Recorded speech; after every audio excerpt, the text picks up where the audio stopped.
Boldwood presents Twisted Love, written by Laura Carter and read by Gemma Lawrence.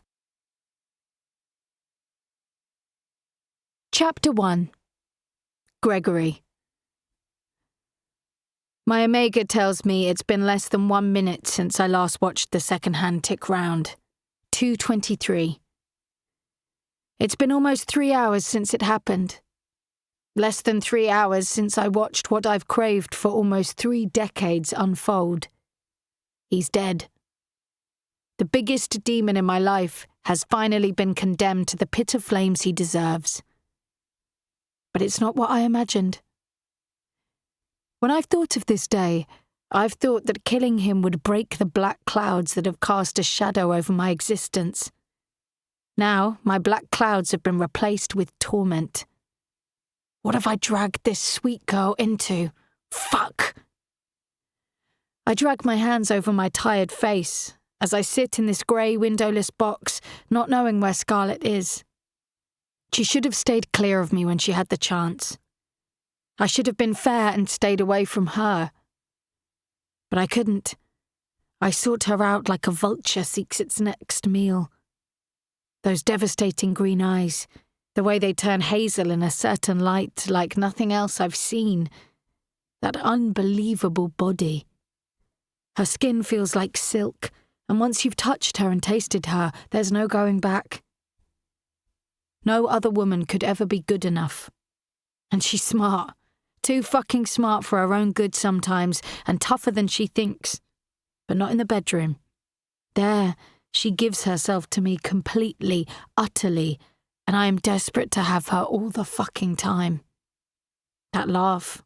I can't help smiling now as I lean forward over the steel table in front of me.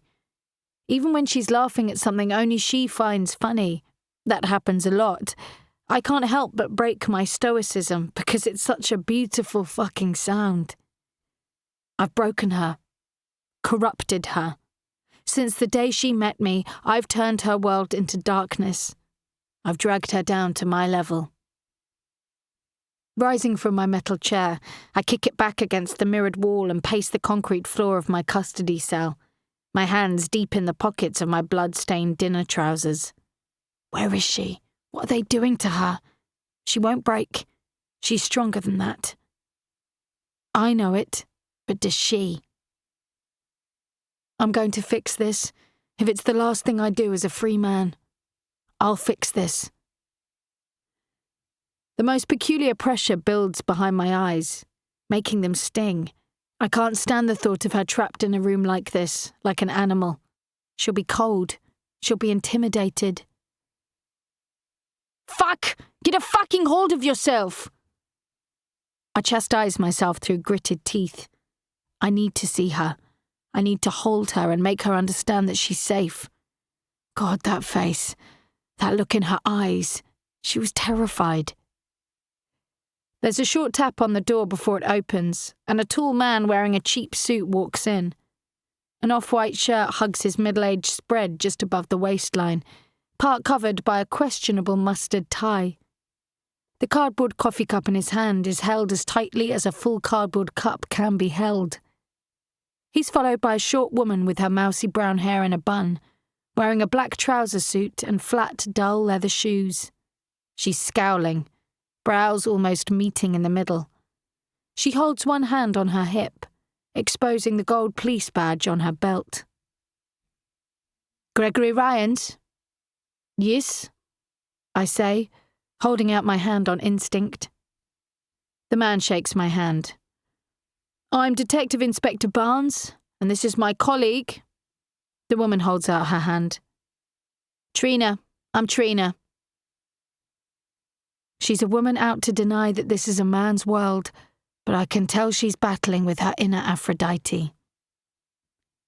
I've affected her. Another woman who sees only my looks.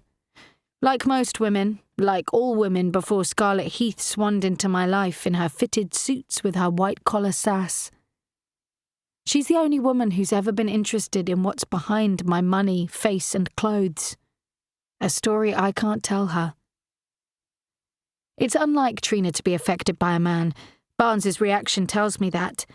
It's also obvious that these two people don't see eye to eye. It's a pleasure to meet you both, I say, albeit in the very worst of circumstances. Trina flashes a wide, coy smile, which she quickly replaces with straight lips. Take a seat, Barnes says, gesturing to the chair that came to rest flush against the mirrored wall. You're a sapper. Rolling up the sleeves of my crimson-splattered shirt, I sit. His thoughts are written all over his face. South African, angry, volatile, and not afraid of guns. A jury would love the stereotype. Do you need someone to look at that? Barnes asks, pointing to my cut shirt and the slashed skin at my ribs beneath. It's been patched up, but thank you. Fortunately, it's not as deep as it seems from the mess. Barnes nods and pats the recording device on top of the table. I'll be recording your statement. We'll start with some basic questions, name, date of birth, that sort of thing. Then we'll get to it. Okay? I nod, waiting. Barnes hits record, and a digital wheel counts us down to action. He strokes his grey-black beard before he leans back and hangs an elbow over his seat. D.I. Barnes, accompanied by Katrina Martin, 2:31 a.m., Sunday, November 8th. Please state your full name and date of birth for the record. Gregory James Ryans, October 9th, 1995. And your address, please, Mr. Ryans? 1, The Shard, London. All right. We were called to your apartment this evening by a member of your security team, Kenneth Trent. When we arrived, we found 2 men had been shot, one wounded but alive, the other dead. You were injured, and a lady was unharmed. 2 other men had arrived, one of whom was Kenneth Trent. Both men claim they arrived at the scene after the injuries took place. Does that match your understanding? That's right. Okay. So tell me in your own words what happened tonight. How did you come to be in your apartment and injured? We'd been to a party hosted by my mother at her house in Cobham. It's an annual thing. My mother's a handbag designer. She throws the party every year around fireworks night. Cobham, sorry. Yes. And when you say we, who do you mean? The image of Scarlett comes to my mind. Walking down the stairs, flawless in her black gown, diamonds glimmering around her delicate neck. Her eyes never left mine as she smiled that mesmerizing smile until she reached me. I had to remind myself to breathe. My eyes close as I think of the kiss that followed, her soft lips against mine. Mr. Ryans? Sorry, it's been a long night. Scarlett Heath. I was at the party with Scarlett Heath and my driver. Jackson?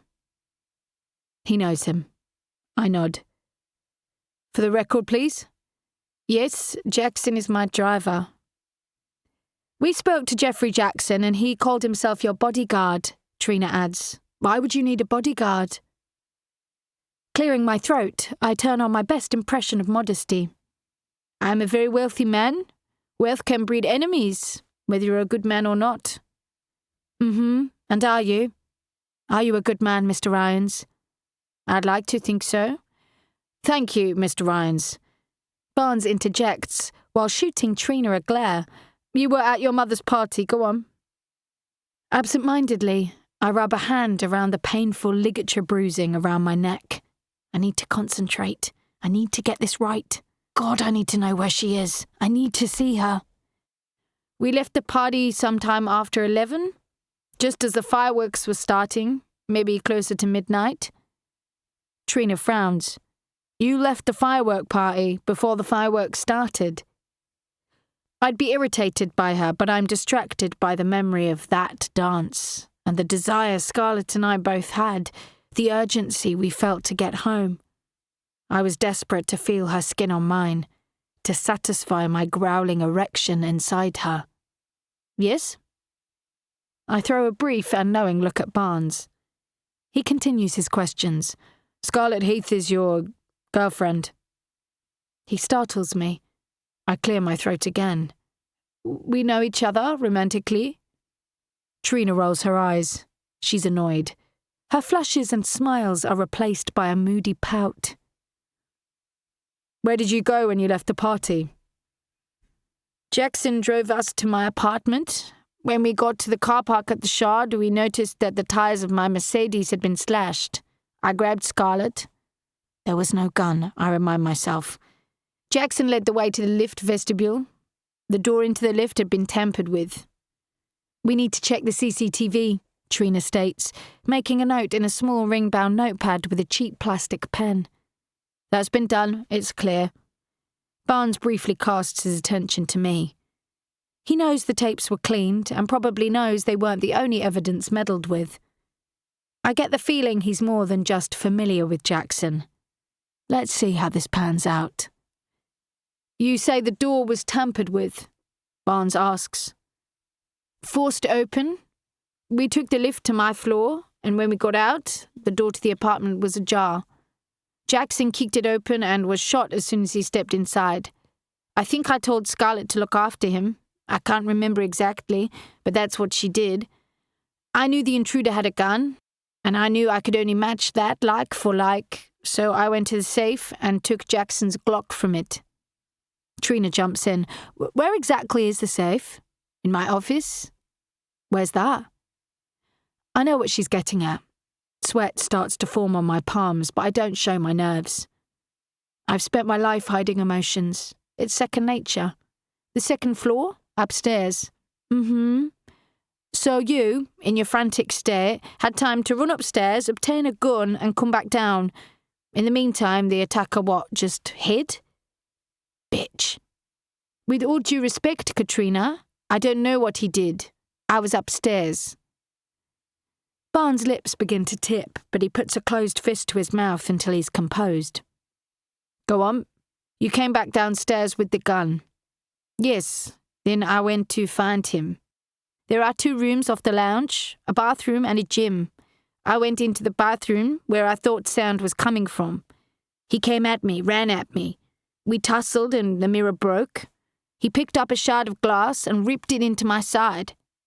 I raise my arm and remind them both of my injury. We kept fighting. Somehow we ended up in the gym room. I tried to kick the guns out of reach, but only managed one before he pulled a chain round my neck. I struggled. We were thrashing around. I fell to the floor in the lounge, and he was pulling on the chain. I couldn't breathe, and I could feel myself slipping. Things going dark and blurred. He was killing me. Then I saw the gun I'd kicked on the floor just within my reach. Things started to go black. I snatched the gun and just shot it at him. I didn't aim for his head, but that's where the bullet wound up. I was shocked, stunned. I didn't know what to do. I crawled to Jackson and Scarlett, and that's when the security guys came in. I've done it. It's out there. Now Scarlett just has to keep to the story. I pull my hands through my hair and let my head hang, relieved that my statement is on the record, and it's the story I intended to tell. Who was the man you killed? Trina's tone is clipped, offensive. I sigh. It's still going. He was my biological father. And why would your own father want to kill you? My dislike of this woman is increasing at a rate of knots. My temper is building. I turn my fist in the palm of my other hand on my lap. I bought his company to sell it off. Forgive my naivety, Mr. Ryans, I'm not a businesswoman. The way she uses my name is condescending. Surely buying companies happens all the time and people don't kill each other over it. It's a statement. Had it been a question, I might have been inclined to enlighten her on how corrupt the world of business can be. But I won't. The company was his life, his prized possession, the only thing he's ever treated with respect and cared for. So why would he sell it? Because I offered him an awful lot of money to buy it, Miss Martin. And the other key trait my father possessed was greed. This isn't the first time you've been in a police station, is it? She catches me off guard, and she knows it. A sadistic smile begins to turn on her lips, as my jaw drops open and slowly closes again without making a sound. To what are you referring, Miss Martin? Oh, there's been more than one other time. Stop playing games, Trina, Barnes cuts in. Ask him a question with purpose or we'll wrap this up. She puffs and scowls at her senior. You gave a statement once as a boy, in South Africa. She's trying to establish motive. It's underhanded, it's dirty, but she's played the game well. That has nothing to do with this case. I beg to differ. I think it has a lot to do with this case. You once gave a statement that your father, I made a statement as a 10-year-old boy. I snap, pressing into the table and pushing back my chair. I'm 30 years old. I've lived a life since I was that kid. I see what you're doing. I see your game, but that 10-year-old boy won't give you a motive. The only reason I shot a man tonight is because he would have killed me if I hadn't. Am I sorry that a man died tonight? Of course I am. Will it haunt me every day for the rest of my life? Of course it will. But am I sorry that if someone had to die tonight, it wasn't me, or worse still, Jackson or Scarlett? No. I rest back into my hard-as-hell seat and soften my tone. Time to play the man. I gaze into her eyes until she shifts awkwardly, and I wait until her pupils lock on mine. I lure her in. I'm just a man, Trina. I took a life to save my own. Don't I deserve to live? Her lips part with her breath as she slowly moves her head up and down. I'm not the bad guy in this. I can promise you that. Kevin Pearson may have been my father, but he was a sinful man. You're about putting bad guys away, aren't you? She nods again. She's putty. I sit back, giving her space to compose herself, glancing at Barnes, who winks very subtly from his left eye. We're done here, he says, turning off the recorder. I breathe a short sigh of relief. Trina is quick to make her excuses and exit, no doubt annoyed by her inability to control her pheromones. You know Jackson? I ask Barnes. We served together in the military and briefly in the police before he went private. I know what I need to know. He crosses one heel over his opposite thigh, revealing offensively yellow socks. How's it looking? He shrugs and rolls a pen between his fingers. I can work with self-defense. Jackson's statement matches yours, but the gun is more difficult. It's a bad time politically for gun crime. The Crown Prosecution Service are going to want possession as a minimum, even if they accept self-defense. What can I do? It could cost you. I sit up straighter now. If there's one thing I've got, it's money, Barnes. He nods. Jackson said as much. He also said you're a good guy. How is he? Barnes shakes his head on a short laugh. He's made of stone, that man. Muscle damage only. He was lucky. Had them stitch him up with a shot of the good stuff, no anaesthetic, then he discharged himself. Should be back on his feet soon enough. Sounds like Jackson. And Scarlett, how's she? We haven't spoken to her yet. Where is she? Can I see her? He shakes his head. We won't be long. She's up next. The foreign sensation of pressure begins to build behind my eyes again. I need to sleep. Can I trust you, Barnes? Jackson does. I'll take that as a ringing endorsement. Do so. He's a good judge of character. I hope so. You and me both. Chapter 2. Scarlett. I'm going to hell.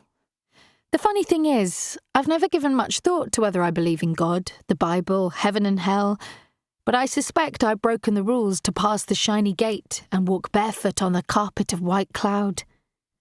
The scary thing is, I don't care why I'm going.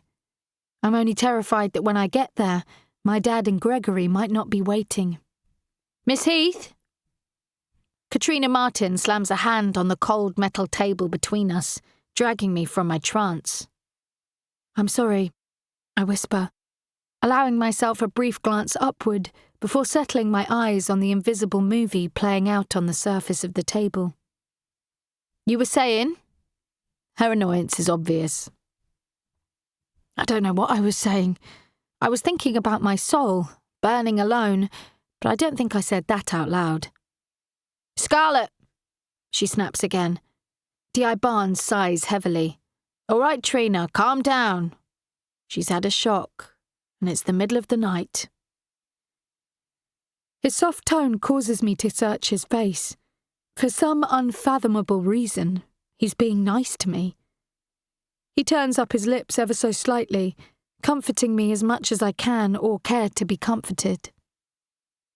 Scarlett, you said you were at the party. We were dancing. I explain the next half an hour of the party in seconds as I watch the scene replay in my mind. Gregory's strong hand on my back, pulling me into his firm chest as he moved us around the dance floor, his brown eyes never leaving mine, desire sparking between us. We didn't want to stay for the fireworks. And Jeffrey drove you? I'd wanted to get in the Bentley and drive to where Gregory could consume me with sheer pleasure. I'd wanted to be held by him and never let go. But the feeling disappeared as soon as we slipped into the back seat of the car. An unsettling eeriness had chilled my bones. Gregory pulled me into him to warm me, but I could still feel it, like a presence, something unnerving. Yes, he drove us to the Shard, to Gregory's apartment. I've been staying there. I stop myself before I tell them why I've been staying with Gregory. I promised I would tell them what he told me to say, and that's all. I don't have a lawyer.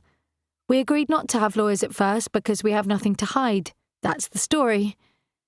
My mind blurs with confused images. My dad's funeral, me on my knees at his hospital bedside as I realised he'd been murdered. The dark-haired boy from my dreams who watched his father beat his mother half to death. Scarlett! Trina shouts, startling me, causing me to blink my dry eyes quickly. Yes? What happened when you got to the Shard? The Shard.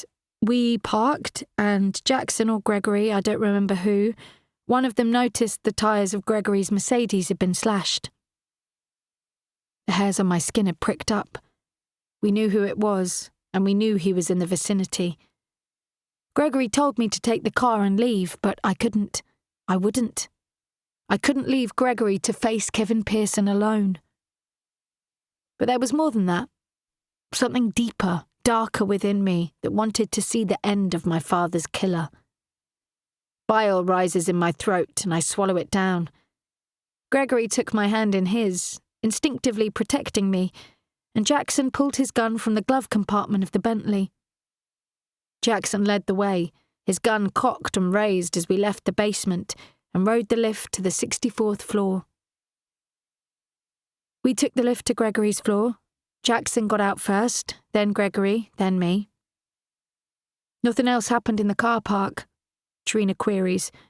You noticed the tyres, then just left? Jackson or Gregory, they didn't look around the car park, check for an intruder? I don't remember. Maybe? I don't think so.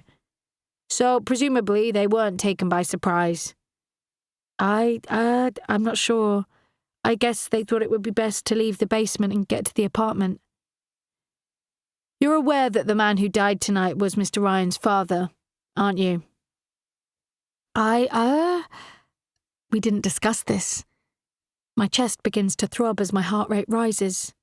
They know. If I say yes, I only confirm what they know, don't I? Yes, I know that. Keep going, Scarlett, you're doing well.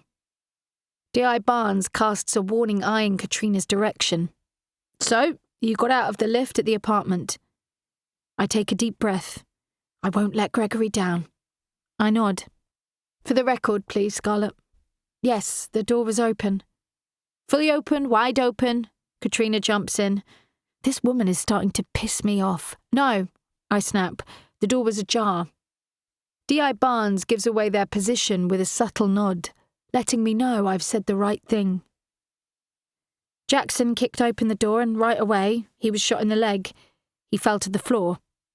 I need to concentrate now. It's time. Gregory went after his father. No, Gregory told me to look after Jackson, then he went after his father. No, Gregory told me to look after Jackson, and then he went upstairs. Damn it! My eyes are burning under the pressure of the room, the intensity of Katrina's stare, the thought that I might let Gregory and Jackson down. Gregory told me to look after Jackson, and I did. I tied a tourniquet around his thigh. Where was Gregory? He ran, he left. He went upstairs. Katrina snarls. He went upstairs. He just left you and Jackson with an armed man who'd already shot one of you. He just went upstairs. I look at D.I. Barnes, begging him with wide eyes for help, but he doesn't jump in. He puts his head down. I'm alone. He ran. Like I said, it was all so fast. The next thing I knew, Gregory was back, running through the lounge. Then there was fighting, shouting, tussling. They were in the downstairs bathroom. Who? Gregory and his father Pearson. There was banging and smashing, like glass being shattered. Then they burst into the lounge, wrestling, fighting, then into the gym. At some point, a gun slid into the lounge, and they followed, struggling. There was a chain, something from the gym, I think, around Gregory's neck. Pearson was strangling him. There was a chain around Gregory's neck. His face was red, his eyes were wide, pupils dilated as he fought for his life. They flipped over and over again, first Gregory on top, then Pearson. The chain stayed pulled tight to his neck. Jackson was shouting at me to do something, but I didn't know what to do. I didn't know how to help. I was useless, and I was watching the man I love die. The chain was so tight on his neck, his muscles were straining, his face was red. Pearson was killing him. Gregory thrust an elbow back into his father's throat and took the opportunity to pounce. Towering over him, Gregory thrust his hands around his father's neck, pushing his thumbs into the windpipe. He held his position through kicks and flailing limbs until Pearson stopped moving, lifeless, or so we thought. Gregory slumped back against the wall to catch his breath, before checking that I was okay and moving to help Jackson. That's when it happened. There was blood. I know now that Gregory had been stabbed with something, but when they were struggling, it wasn't obvious who was bleeding, maybe both of them. As Gregory tended to Jackson, I saw Pearson's body twitch. I made steps towards it. I had Jackson's gun in my hand. He was dying. Gregory was dying. There was a gun on the floor. That's what Gregory went upstairs for, I realised that now. Pearson suddenly sprang up. Grabbing the gun beside him, he raised it and aimed it at Gregory. I had no choice. Somehow, Gregory managed to grab a gun from the floor, and the rest was so quick, a blur. I can't do this. I can't do this to him. Gregory. I take a deep breath and exhale as subtly as I can manage. He shot him. I shot him. A dry lump forms in my throat. My eyes are on fire. It was him or Gregory. That's why I took the shot. But right before I did, Gregory wasn't the only man I thought of. Just so I can get this straight, Gregory's dying, and you and Jackson are watching. Katrina sits back in her chair and plants one hand firmly on her waist. It wasn't like that. Jackson was injured. What was I supposed to do? Right. And dying Gregory, who earlier left the room and wandered upstairs, suddenly found the strength to pick up a gun and shoot his father through the head. I wince at her blunt version of events. It wasn't like that. He didn't wander. He ran. And he was dying. He was dying, and he would be dead now if... I shake my head and will impending tears not to fall. How long have you known Gregory Ryans hated his father? I don't... How long, Scarlett? It's not like that. Katrina stands, sending her chair crashing against the wall. That's enough, Trina! D.I. Barnes is on his feet too. It's not like what? Why are you protecting him, Scarlett? She's barking, leaning towards me, both hands on the table, her words wet on my face. I'm not protecting him. He's protecting me. He's protecting me, and you're behaving like he's a murderer. I rise without conscious thought until I'm face to face with her. What the fuck did you want him to do? He was going to die. One man in that room was never going to make it out alive, and I'll never be sorry that it wasn't the man I love, that it's the fucking bastard who picked the fight. She takes a step back from my rage. A sadistic grin starts to rise on her lips. Do you know he couldn't even call you his girlfriend? Unrequited love, that's what you're protecting. She's a jumped-up, moody bitch, and she's trying to rattle me, but her words drive a knife through my gut, taking the energy out of my legs, forcing me to sit. That is enough! You want to make your name, Trina, but this isn't the case you're going to use to do it. Get out of here, you're off the case. Katrina snaps her head to look at D.I. Barnes. Fuck you! She marches out of the room, slamming the metal door and causing me to jump as she goes. I tried to calm my heaving chest, taking long inhales. It was self-defense. He had no choice, I mutter, my eyes rising to meet the scrutiny of D.I. Barnes. I know, he says softly, before pressing the record button on the digital device and ending the official interrogation. Why did she behave like that? What's her problem? D.I. Barnes shakes his head, slowly, thoughtfully. You two represent everything she can't stand. My hand instinctively rises to stroke the heavy diamond choker around my neck, and I look down at my black gown. How perfectly unordinary we must look, giving statements in black tie, smelling of money, lying to protect our dirty little secret. I want to defend myself. I want to explain that this isn't my life, that I am ordinary. But I don't. Instead, I think about the man who borrowed the diamonds around my neck and bought my dress from Harrods. Where's Gregory? He's waiting for you. Is he free to go? For now. But even though, you both better get out of here before I change my mind and charge his ass. Thank you, I whisper, with more gratitude than he could possibly take from my words. My weary legs find the strength to stand and move to the door. The corridor is long and grey and closes in on me as I work my way to the guarded double door, and the enormity of the night starts to hit me. My entire being aches with pain, sorrow, emptiness.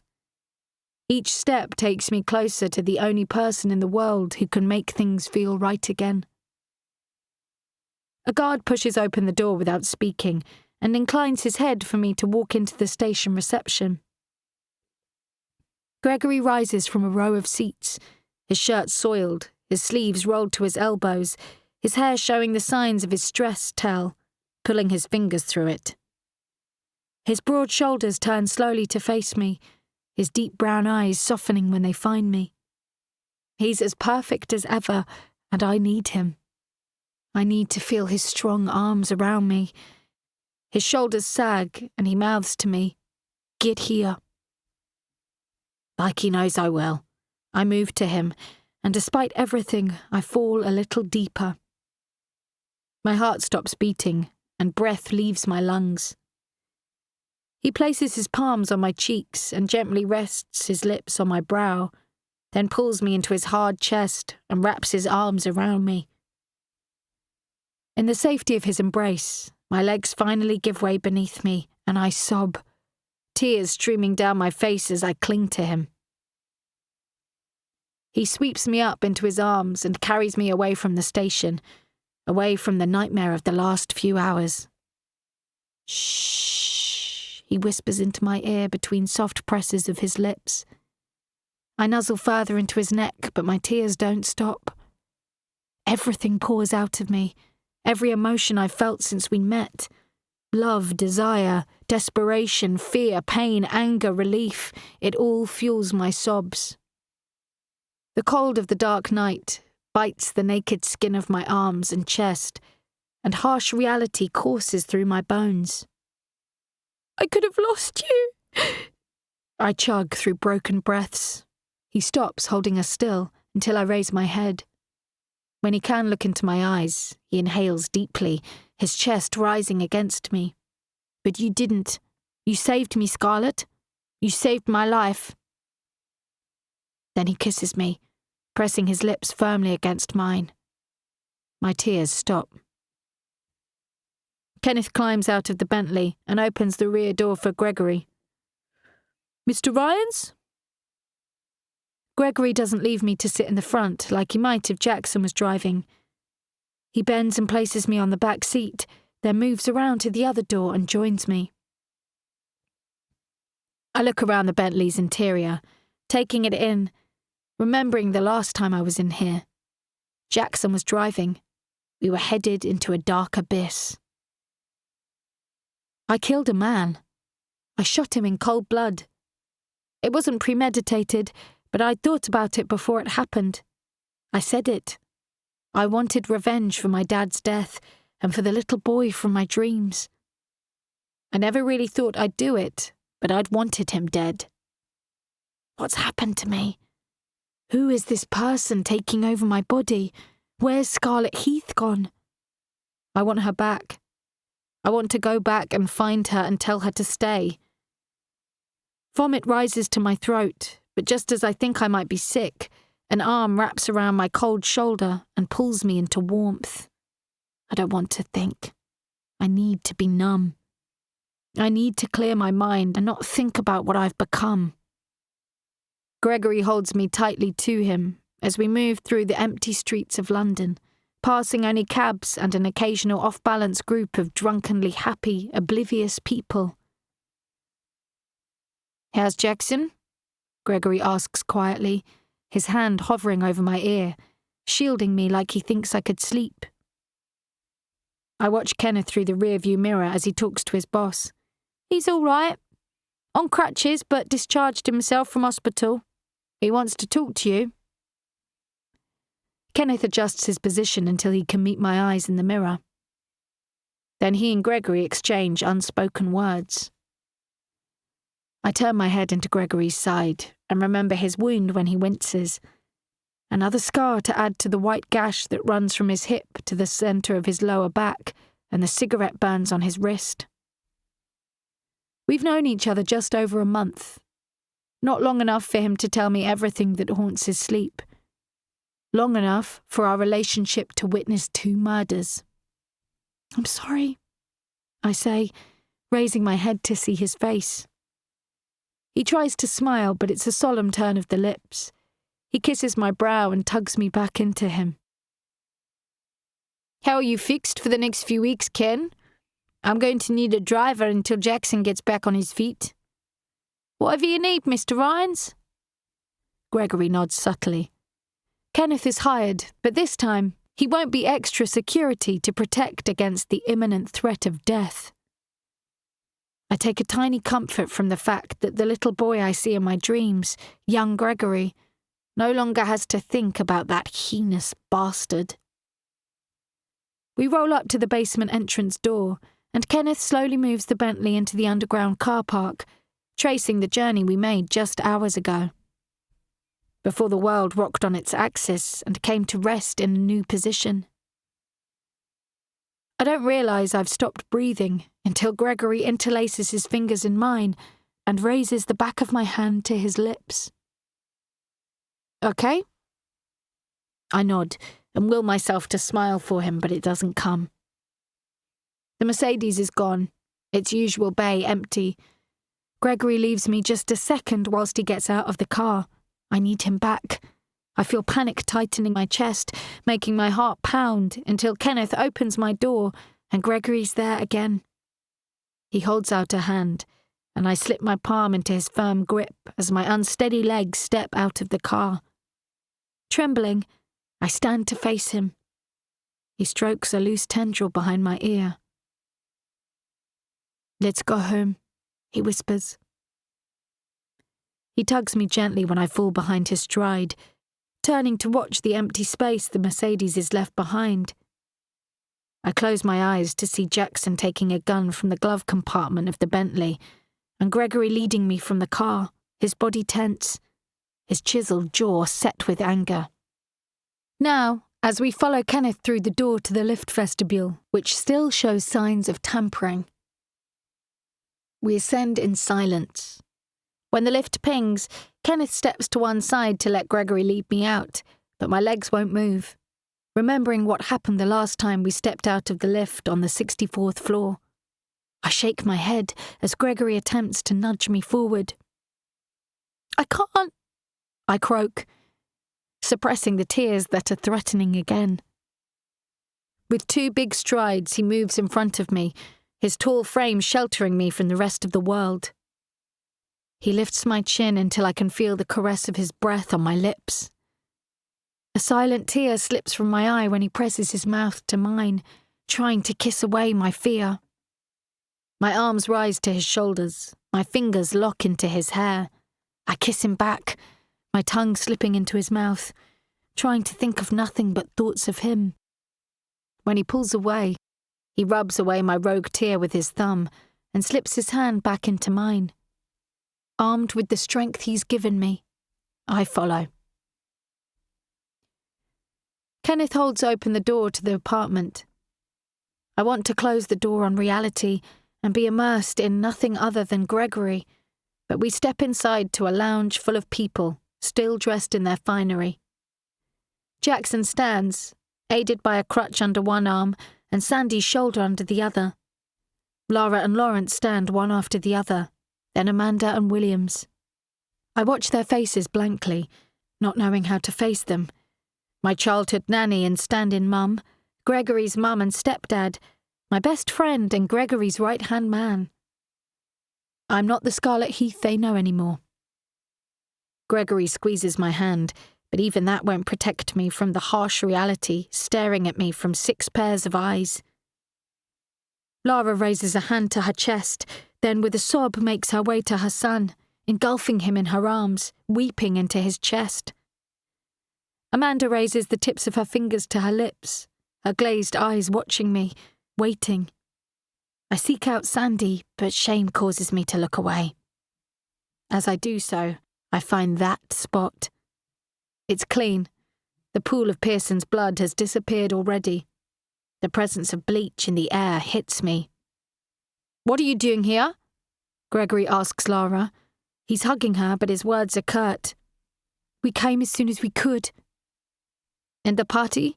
Do people know?" "No, it ended as it should."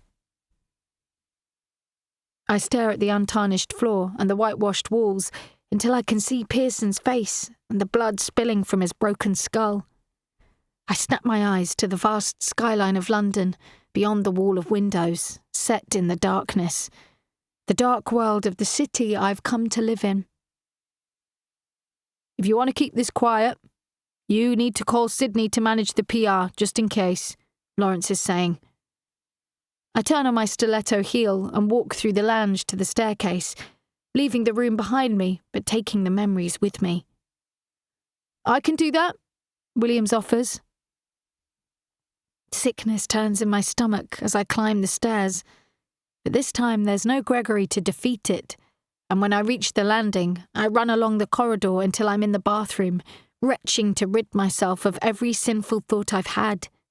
My body heaves until I'm spent.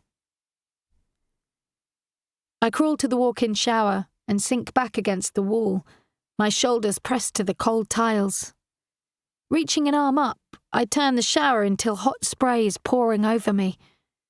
Pulling my knees into my chest, I sit, alone and numb, until Gregory teases me away from the wall and slides behind me, his legs either side of mine. As the shower rains over him, streaks of crimson decorate the water. I watch the swirls darken in colour, the tarnished molecules fighting against the pure. He holds my back to his warm chest, taking my weight as my body chugs beneath him, choking on soft, endless sobs. He presses his lips to my scalp and releases the catch of the diamond choker around my neck, relieving me of the sparkling stones. There's nothing to be afraid of anymore, he whispers into my ear. He traces his lips along my collarbone, breathing soothingly on my skin. Whilst I'm wrapped in his hold, I believe him.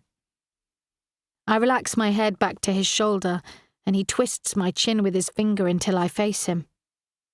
Closing my eyes, I accept his kiss. His eyes are still closed when I open mine. I could have lost you. But you didn't, he says, his South African accent strong and sultry through his husky throat. I pull a hand back through his hair, refusing to tear myself away from the beauty of him. I love you so much it hurts. His lips turn just enough that I almost catch a glimpse of the mesmerizing half-smile that can melt me. Then he presses his lips firmly against mine, and I kiss him back, desperately, roughly, pulling him to me. I'm panting when I eventually peel myself from him. Let me clean you, he says, turning me away from him. One by one, he removes the pins holding up my hair and releases each curl down my back, intermittently dropping kisses to my shoulders, my darkness lifting a little each time he touches me. When my hair is loose, he puts his hands beneath my arms and lifts me to stand.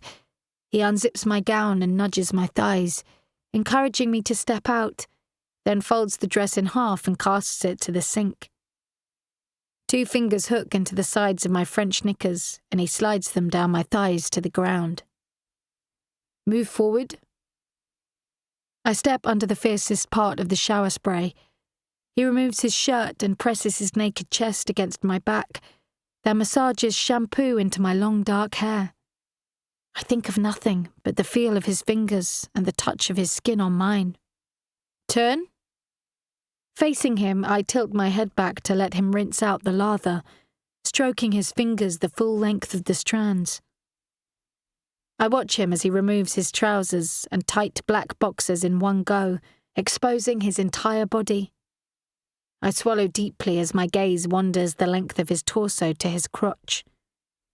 He moves to squeeze a bottle of gel onto his palm.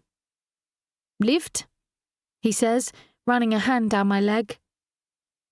I raise my leg slightly as he moves the gel around my thigh, down to the tips of my toes, then repeats the same on the other side. He spreads the lather up to my abdomen, his hands drawing circles on my stomach. Then he eyes me cautiously, his brows raised. When I nod my head, his hands move up to my breasts, slick and smooth across my skin. My breathing quickens as he cups my plump flesh and teases my hardening nipples. His hands caress my arms, one at a time until they move up my neck and rest on my cheeks, his mouth moving to mine again. Your turn, I say, stepping aside so he switches places with me. I move my hands across his back, appreciating the firmness of his muscles. Then pull my fingers down his olive skin, avoiding the waterproof gauze covering his laceration, then slowing my pace to glide my fingertips gently across the scar on the base of his back. His shoulders rise on a deep inhale as I move my hands around his perfect arse and down his thighs. I don't need to tell him to turn. He does it of his own accord. He drinks me in through hooded eyes, his proud erection telling me he wants me every bit as much as I want him. Stepping into him, I press my chest against his and revel in the feel of his thick length against my abdomen. Make me forget, Gregory. Make it all disappear. He dips his head a fraction, then moves a hand down my body to pick up my thigh. I gasp. I need this. I need the feel and sight of him to replace everything I've seen and felt in the last few hours. He lifts me, my legs locking tightly around his lean waist. He presses me back against the cold tiles of the shower and lowers one leg so I stand on my tiptoes. Then he runs a hand up the side of my body, taking my arms above my head. Kiss me, I beg. He does. Slowly at first, then passionately, and I match his assault with every shred of emotion I can conjure. Please. He lifts me onto him, filling me. He holds us still for a moment, his eyes closing, his Adam's apple sliding up and down the taut skin of his throat. Then he draws back slowly and thrusts. Scarlet! My name sounds coarse and indulgent all at once. Emotions threaten to overwhelm me. I dig my nails angrily into his bare flesh. I've killed a man. I clamp my teeth down on his pectoral muscle as he draws out, then rams into me again. Gregory, again, harder. He pulls out to his tip, then thrusts back into me hard, forcing me back against the tiles. More, I beg. While he's driving into me, I can't think. He goes again, harder, faster, moving in and out of me exactly how I need him, until I can feel my clit swelling, my muscles clenching. My mouth takes his, tongue swirling, lapping as I build, losing my grip on everything except his touch, the feel of him right at the most sensitive spot inside me. My back arches and my swollen breasts press against him, the hard ends desperate to feel the rub of his firm chest. He pulls my lip through his teeth, and I match his next drive, forcing him deeper, taking him to the end of me. He barks my name as my orgasm takes over my body. On one last powerful blow, I feel the force of his warm release inside me, and the sight of his strained neck as he throws back his head. Thank you, I whisper, as he presses his lips to my temple and leans against me, the wall taking my weight. Chapter 3. You know why I had to do it, Gregory says through gritted teeth, as he and Jackson drink coffee at the breakfast bar. I know why you think you had to do it, but I'll never understand it. And I can't explain my need, but I have to make this right in a way that means she can move on. My heart falls to the pit of my stomach at his words. I suspected I'd fallen too deep too quickly, but I've never worried that he doesn't want to be with me. Until now. I pause on the stairs, not knowing whether to continue towards them or run back to the safety of Gregory's bedroom. The floor creaks beneath me as I turn on my bare feet, and two sets of eyes regard me. He knows I overheard, his expressionless face telling me he doesn't know what to do. With all the fake confidence I can muster, I descend the remaining stairs, tucking my shirt into my tapered trousers. He watches me from his stool on the other side of the breakfast bar as I make my way towards them. He looks tired after a long night and only a few hours sleep, but no less perfect than usual. His tight black t-shirt fitting exactly the contours of his toned body north of his dark low-rise jeans. The casual version of the CEO. Coffee? Please. Gregory pours me a drink from the filter machine of his pristine kitchen and quickly turns his wary eyes back to me like I'm cracked glass, ready to shatter at any moment. I take the cup between my hands and bring it to my nose, inhaling the rich scent. Both men regard me, neither speaking. Don't mind me, I say, wanting them to pick up where they left off. Looks are exchanged between the three of us, but no words are spoken. I refuse to be first. I want to know what they're thinking. After minutes of exasperating silence, Jackson speaks. Scarlett, we need to know what you said to the police. It's not what I was expecting. They don't trust me. I shake my head, a sharp shake that betrays my irritation, and take my coffee with me to stand in front of the panoramic view across London. Bright November sun illuminates the skyline and beams down on the River Thames. South Bank is bustling with people enjoying their Sunday, strolling with hot drinks, sitting outside cafes, snapping pictures of London's Tower Bridge and generally going about their lives, as if last night I didn't kill a man in cold blood. I killed a man, Yet it's Gregory whose suffering has only just begun. I can't let him take the blame. I won't. What if he's convicted? He could go to prison, and all the years he's worked to be free from his father, would be for nothing. He'll be caged like an animal, all because his own blood cursed him the day he was born. Fire burns in my eyes. I know what I have to do. I told them exactly what we agreed. I feel, rather than hear, the relief-filled sighs behind me. But I take a long hot gulp of my coffee and brace myself. Today I'm going to D.I. Barnes and I'm telling him the truth. I turn to see Jackson off his stool, his body rigid with anger, his eyes crazed. You! Jackson! Gregory snaps. Calm down. Scarlett, come over here, please. He's got his business face on and he's speaking with authority. This is the version of Gregory Ryans people don't refuse. Jackson's temper doesn't wane. Calm down? Are you kidding me? The Bobby should have never been involved in the first place. Gregory slams the side of his fist on the breakfast bar, making me jump. Jackson, calm down or get out. They glare at each other, tension palpable, until Jackson takes a seat. Then you talk some sense into her. Don't talk about me like I'm not here, I say, more confidently than I feel, and sliding onto the stool beside Gregory. I understand why you're annoyed. I really do. We had a deal and I'm breaking it, but last night I wasn't thinking straight and now I am. Jackson shakes his head. I did this. I killed him and I might be going to hell, but I won't be dragging anyone down with me. I drink down the rest of my hot coffee and straighten my back.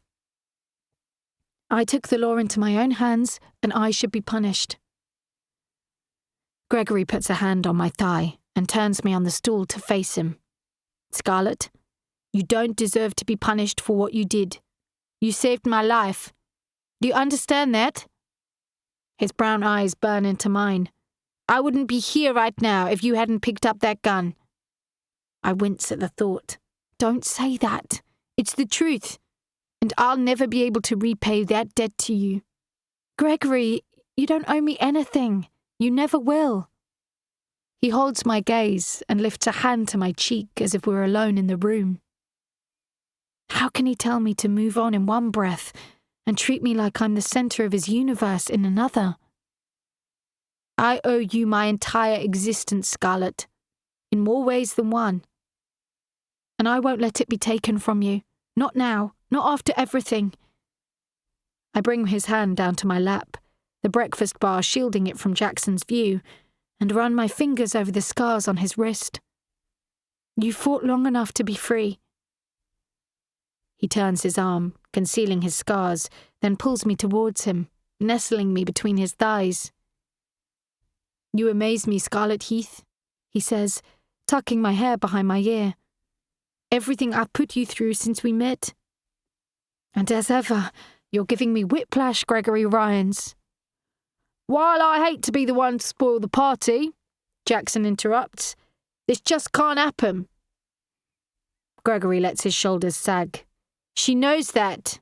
No, she doesn't, I say, pulling away from him. What if you go to prison, Gregory? Have you thought about that? I would lose you, and you might as well have died. Gregory jerks his head back, startled.